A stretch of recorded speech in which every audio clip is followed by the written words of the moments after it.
जय श्री बालाजी।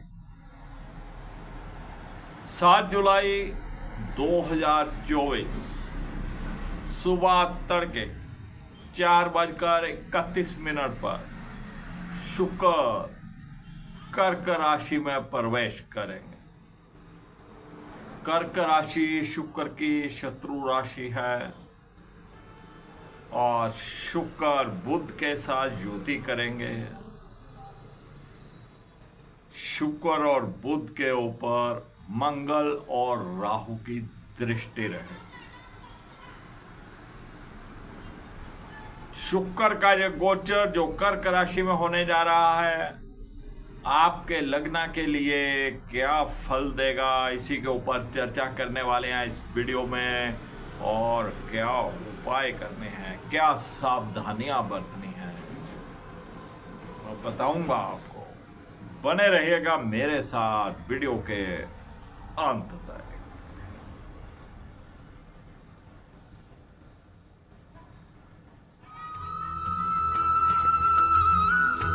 मैं राकेश वशिष्ठ आप सबका स्वागत करता हूं।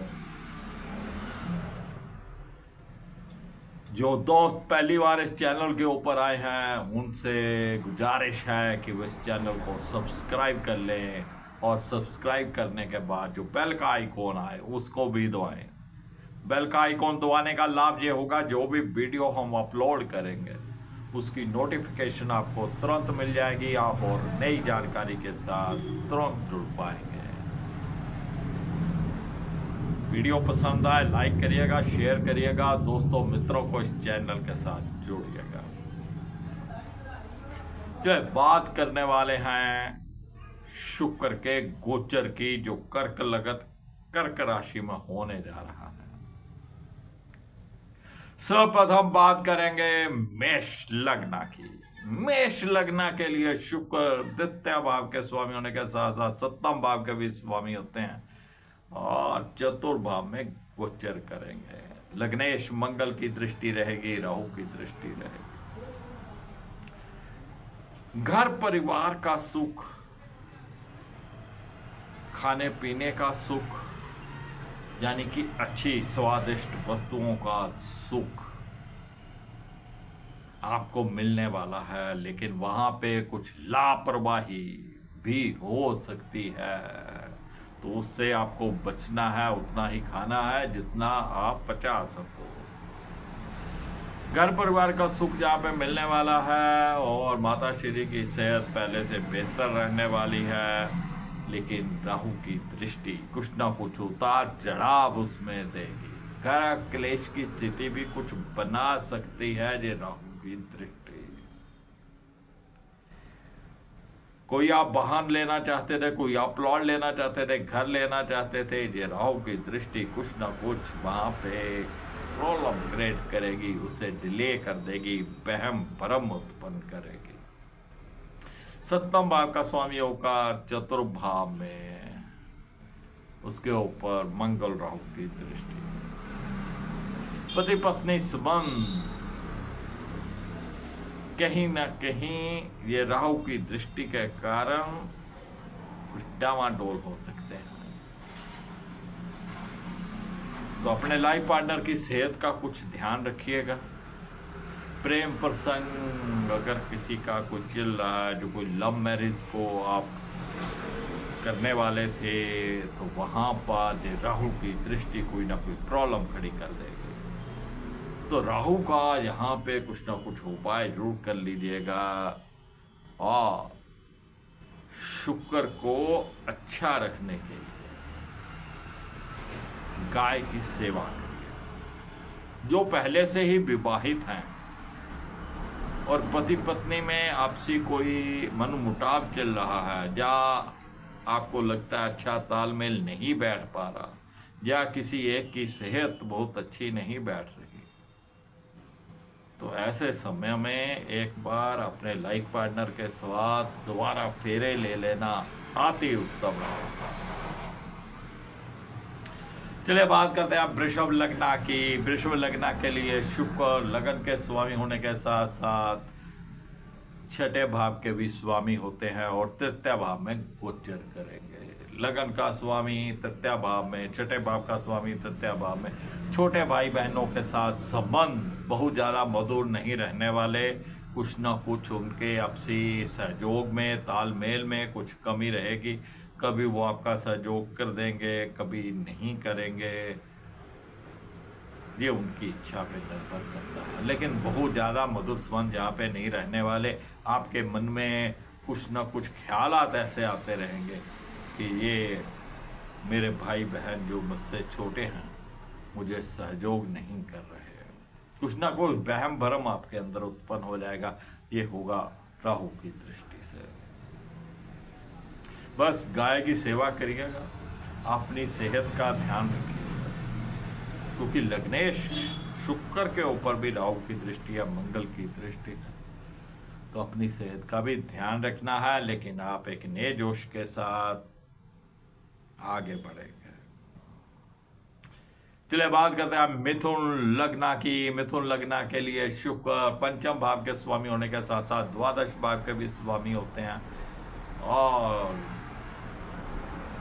तृतीय भाव में गोचर करेंगे। पंचम भाव का स्वामी तृतीय भाव में विद्यार्थी वर्ग के लिए बहुत बढ़िया समय नहीं है। विद्यार्थी वर्ग की कंसंट्रेशन टूट जाएगी, उनको पहले से अधिक मेहनत की यहाँ पे जरूरत पड़ेगी। जिनके बच्चे बड़े हैं उनको अपने बच्चों के ऊपर कुछ नज़र रखने की जरूरत है। आपके बच्चे को गलत कार्य कर सकते हैं जिससे आपको परेशानी खड़ी हो। जो महिलाएं प्रेग्नेंट हैं उनको भी सतर्क रहने की जरूरत है। कोई लव अफेयर चल रहा था, प्रेमी प्रेमिकाओं के आपसी संबंध बहुत ज़्यादा मधुर जहाँ पे नहीं रहने वाले, कुछ ना कुछ वहम भ्रम उत्पन्न होगा, कुछ ना कुछ उनके अंदर मन मुटाव होने की संभावना है। द्वादश भाव का स्वामी होकर द्वितीय भाव में घर परिवार के अंदर कुछ ग्रह क्लेश की स्थिति हो सकती है। आपके सेव किए हुए पैसे भी खर्च हो सकते हैं, सेविंग पहले जैसी नहीं हो सकती। तो ये शुक्र का गोचर बहुत अच्छा नहीं है मिथुन लग्न के लिए। तो यहाँ पर आपको गाय को आलू खिलाने हैं हल्दी लगाकर। आलू ले लीजिएगा, उनको धो के साफ कर लीजिए, हल्दी का एक एक तिलक करके गाय को खिला दीजिए। अगर आलू बड़े हैं तो काट के 2 या 4 पीस कर लीजिए, अगर छोटे हैं तो ऐसे ही खिला दीजिए। चलिए बात करते हैं कर्क लग्न की। कर्क लग्न के लिए शुक्र चतुर्भाव के स्वामी होने के साथ साथ एकादश भाव के भी स्वामी होते हैं और लगन में गोचर करेंगे। माता श्री की सेहत जहाँ पे डामाडोल हो सकती है, उनके सेहत में उतार चढ़ाव हो सकते हैं। आपको घर परिवार के सुख में कहीं ना कहीं कुछ समझौता करना पड़ेगा। वो सुख जो आप चाहते हैं वो शायद आपको नहीं मिले। कोई भूमि भवन वाहन का किया हुआ सौदा शायद आपका अटक जाए, या आप कोई विचार बना रहे हैं कोई भूमि भवन वाहन लेने का, तो ये समय वहम भरम उत्पन्न करके कुछ न कुछ रुकावट खड़ी करेगा। एकादश भाव का स्वामी होगा लगन में। आय के साधनों के लिए आप बहुत भाग दौड़ करेंगे और इस समय में आपको जी तोड़ भाग दौड़ करनी पड़ेगी। आय के साधन आसानी से पैदा नहीं होंगे, कई रुकावटें यहाँ पे देखने को मिलेगी। बड़े भाई बहनों के साथ संबंध भी बहुत ज़्यादा मधुर दिखाई नहीं देते। कभी कभी शुक्रवार के दिन दही से स्नान कर लीजिए या देसी घी की मालिश कर लीजिए। चलिए बात करते हैं सिंह लग्न की। तो सिंह लग्न के लिए शुक्र तृतीय भाव के स्वामी होने के साथ साथ दसम भाव के भी स्वामी होते हैं और द्वादश भाव में गोचर करेंगे। द्वादश भाव शुक्र का अति प्रिय घर होता है, वहाँ पर शुक्र अति प्रसन्न रहते हैं। छोटे भाई बहनों के साथ संबंध बहुत अच्छे नहीं रहेंगे, आपसी तालमेल में कुछ न कुछ कमी रहेगी। दोस्तों मित्रों के साथ, अड़ोसी पड़ोसियों के साथ भी कुछ ना कुछ कहा सुनी हो जाने की संभावना है। व्यापार के लिए, जॉब के लिए आपको बहुत भाग दौड़ करनी पड़ेगी। हो सकता है जॉब के सिलसिले, व्यापार के सिलसिले में कहीं आपको दूसरे शहर जाना पड़े। लेकिन जो मल्टीनेशनल कंपनी में कार्य करते हैं उनके लिए अति उत्तम समय रहने वाला है। जो इंपोर्ट एक्सपोर्ट का कार्य करते हैं, इंपोर्टेड वस्तुओं को बेचने का कार्य करते हैं, उनके लिए भी समय जो अच्छा जाने वाला है। गाय की सेवा करिएगा, अति उत्तम रहेगा। चलिए कन्या लगन की बात करें तो कन्या लगन के लिए शुक्र द्वितीय भाव के स्वामी होने के साथ साथ नवम भाव के भी स्वामी होते हैं। दो बहुत ही अच्छे घर, द्वितीय घर जो धन भाव है, नवम भाव जो कि भाग्य भाव है, और एकादश भाव में गोचर करेंगे। सेविंग्स आपको लगेगा कि मैं अरे आराम से कर लूँगा, लेकिन कुछ ना कुछ अड़चन पड़ेगी और सेविंग आप उतनी नहीं कर पाएंगे। आय के साधन भी आपके सामने यूं पड़े होंगे, आपको लगेगा मैं यूं पकड़ लूँगा, लेकिन वहाँ पर भी बहुत भाग दौड़ करनी पड़ेगी। हाथ से आय हुई आय भी निकल सकती है, यानी कि आय के साधनों के लिए बहुत भाग दौड़ करनी पड़ेगी। आसानी नहीं होगी, लगेगा आपको मैं आसान है, लेकिन हो नहीं पाएगा। भाग्य यहाँ पे आपका साथ देने वाला है, मिला जुला प्रभाव जहाँ पे देने वाला है, और धर्म कर्म के कार्यों में आपको जुड़ कर रहना है। ये राहु की दृष्टि आपको धर्म कर्म के कार्यों से दूर करेगी। पिताश्री की सेहत में भी कुछ उतार चढ़ाव करेगी। बस आपको धर्म के साथ जुड़ के रहना है। जो आपके इष्ट देव हैं, गुरुदेव हैं, उनका आपको पाठ करना है। फिर जय राहु देव श्राद्ध नहीं कर पाएंगे। इत्र लगाइएगा, गाय की सेवा करिएगा, कुछ रुई या जोत जो रेडीमेड जोत आती हैं लेकर किसी धर्म स्थान में दीजिएगा, अति उत्तम रहेगा। चलिए बात करते हैं तुला लग्ना की। तुला लग्ना के लिए शुक्र लगन के स्वामी होने के साथ साथ छठे भाव के भी स्वामी होते हैं और दसम भाव में गोचर करेंगे। दसम भाव हमारे व्यापार का है, हमारी जॉब का। लगन का स्वामी होगा दसम भाव, और ऊपर से राहु की दृष्टि, साथ में छठे भाव का स्वामी।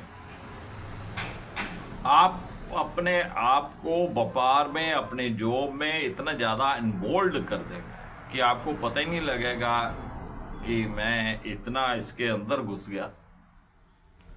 और यही कारण रहेगा कि आपकी सेहत में उतार चढ़ाव हो जाएंगे।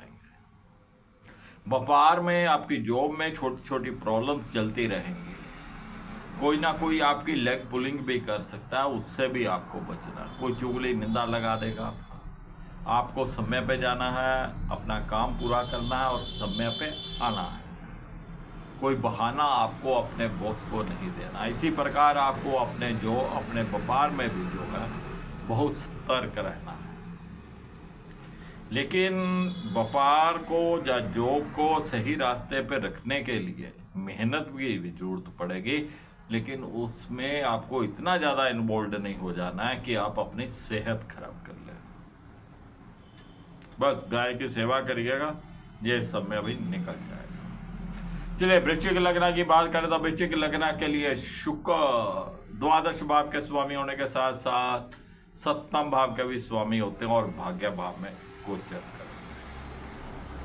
विदेश से संबंधित कोई सूचना आपको मिल सकती है, कोई डॉक्यूमेंट्स आपके आने वाले थे, कोई वीज़ा आने वाला था, तो उससे संबंधित कोई ना कोई सूचना आपको मिल सकती है। वैसे भी कोई लंबी यात्रा आप कर सकते हैं। सप्तम भाव का स्वामी भाग्य भाव में, भाग्य को सही रास्ते पे रखने के लिए, भाग्य को जगाने के लिए आपको अपने लाइफ पार्टनर का सहारा लेना है। लेकिन लाइफ पार्टनर की सेहत का भी आपको ध्यान रखना है। उनकी सेहत में भी उतार चढ़ाव हो सकते हैं, कुछ मनमुटाव की स्थिति पैदा हो सकती है।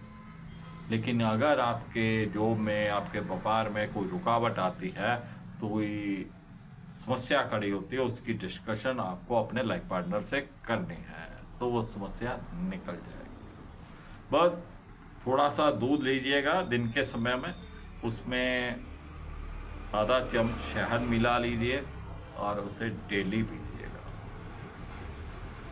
शेष गाय की सेवा करिएगा, बहुत ही उत्तम रहेगा। चलिए धनु लग्न की बात करें तो धनु लग्न के लिए शुक्र एकादश भाव के स्वामी होने के साथ साथ छठे भाव के भी स्वामी होते हैं और अष्टम भाव में गोचर करेंगे। बहुत बढ़िया स्थिति नहीं है। आय के साधनों में रुकावट रहेगी, बड़े भाई बहनों के साथ संबंध बहुत अच्छे नहीं रहने वाले, आपकी इच्छा पूर्ति में भी कुछ बाधाएं रहेंगी। लेकिन अगर आप इंपोर्ट एक्सपोर्ट का कार्य करते हैं, आप किसी मल्टीनेशनल कंपनी में कार्य करते हैं, तब ये शुक्र का गोचर आपको सहायता कर सकता है, तब आपके लिए लाभदायक हो सकता है। लेकिन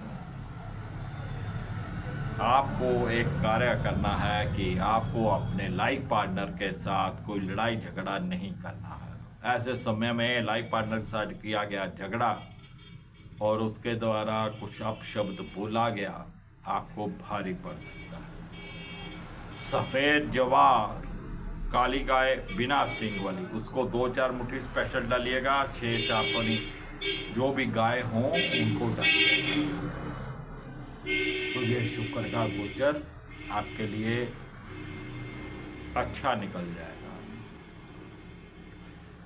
चलिए बात करते हैं मकर लग्न की। मकर लग्न के लिए शुक्र योग कारका होते हैं। 10वें भाव के स्वामी होने के साथ साथ 5वें भाव के भी स्वामी होते हैं और 7वें भाव में गोचर करेंगे। बेहतरीन गोचर। विद्यार्थी वर्ग को अपनी स्टडीज में बहुत मेहनत की जरूरत है, कंसंट्रेशन की जरूरत है, क्योंकि राहु की दृष्टि कहीं ना कहीं उनकी कंसंट्रेशन को तोड़ेगी। जो बच्चे बड़े हैं उनके ऊपर माँ बाप को नज़र रखने की ज़रूरत है, कहीं वो गलत सोसाइटी में पढ़ सकते हैं, कोई गलत कार्य कर सकते हैं। जो प्रेम प्रसंग किसी के भी चल रहे हैं, प्रेमी प्रेमिकाओं का आपसी जो तालमेल है, वहाँ पे भी कुछ ना कुछ मनमुटाव की संभावना है, कुछ ना कुछ वहम भरम उत्पन्न होकर आपसी तालमेल खराबी आने वाली है। व्यापार की दृष्टि से भी ये समय ज़्यादा मेहनत वाला है और जहाँ पे लाभ की संभावनाएं भी हैं, आप अपने जॉब में, अपने व्यापार में बहुत अच्छा करके दिखाएंगे। लेकिन यहाँ पे भी लेग पुलिंग होने की संभावना है। कोई आपका कंपटीटर खड़ा हो जाएगा, कोई आपका अड़ोसी पड़ोसी दुकानदार, आपके ही दुकान जो ग्राहक होगा उसको कुछ ना कुछ चुगली निंदा कर देगा। आपके ऑफिस में जहां आप जॉब कर रहे हो वहां पे आपके खिलाफ चुगली निंदा हो जाएगी। तो गाय की सेवा करिएगा, नीले रंग के कपड़ों का परहेज करिएगा, जिस समय सही से निकल जाएगा। चलिए कुंभ लग्न की बात करें तो कुंभ लग्न के लिए शुक्र 9वें भाव के स्वामी होने के साथ साथ चतुर्भाव के भी स्वामी होते हैं और छठे भाव में गोचर करेंगे। भाग्य भाव का स्वामी छठे भाव में, भाग्य जहाँ पे साथ नहीं देने वाला। बस आपको धार्मिक रहना है किसी ना किसी तरीके से। पारिवारिक सुख में भी जहाँ पे कमी आने वाली है, माता श्री की सेहत में भी उतार चढ़ाव होने वाले हैं। कोई भूमि भवन वाहन का सुख जहाँ पे नष्ट होने वाला है। अगर आपने कोई भूमि या भवन या वाहन लेने का प्रोग्राम बनाया हुआ था, वहाँ पे भी रुकावटें खड़ी हो जाएंगे। तो ये कुछ समय है, इसको निकाल लीजिएगा। बस गाय की सेवा करते रहिएगा, शेष अति उत्तम रहेगा। चलिए मीन लग्न की बात करें तो मीन लग्न के लिए शुक्र तृतीय भाव के स्वामी होने के साथ साथ अष्टम भाव के भी स्वामी होते हैं और पंचम भाव में गोचर करेंगे। विद्यार्थी वर्ग को अपनी स्टडीज में बहुत जी तोड़ मेहनत करनी है। उनकी कंसंट्रेशन जहाँ पे टूटने वाली है, उनका मन नहीं लगेगा, लेकिन उन्हें मन मार कर अपनी स्टडी में लगना है। छोटे भाई बहनों के साथ संबंध मिले जुले से रहने वाले हैं, लेकिन जिनके बच्चे बड़े हैं उनको अपनी माता पिता को अपने बच्चों के ऊपर कुछ नज़र रखनी है। उनकी सोसाइटी क्या है, उनके दोस्त मित्र क्या है, कुछ गलत कार्य नहीं कर रहे हैं। जो प्रेम प्रसंग का कोई मामला चल रहा हो, प्रेमी प्रेमिकाओं का आपसी जो मेल जोल है, वहाँ पर भी कुछ ना कुछ वहम भरम उत्पन्न होगा और आपसी खटास पैदा हो जाएगी।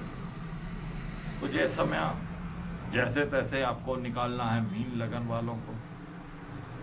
गाय की सेवा अति उत्तम है। तो फ्रेंड्स, ये था शुक्र का गोचर जो कर्क राशि में होने जा रहा है। मीन लगन, मेष लगन से लेकर मीन लगन तक की हमने बात करी है। वीडियो पसंद आए लाइक करिएगा, शेयर करिएगा, दोस्तों मित्रों को चैनल के साथ जोड़िएगा। मैं फिर मिलूंगा आपको एक नई जानकारी के साथ। तब तक राकेश वशिष्ठ को इजाजत दीजिए। जय श्री बालाजी।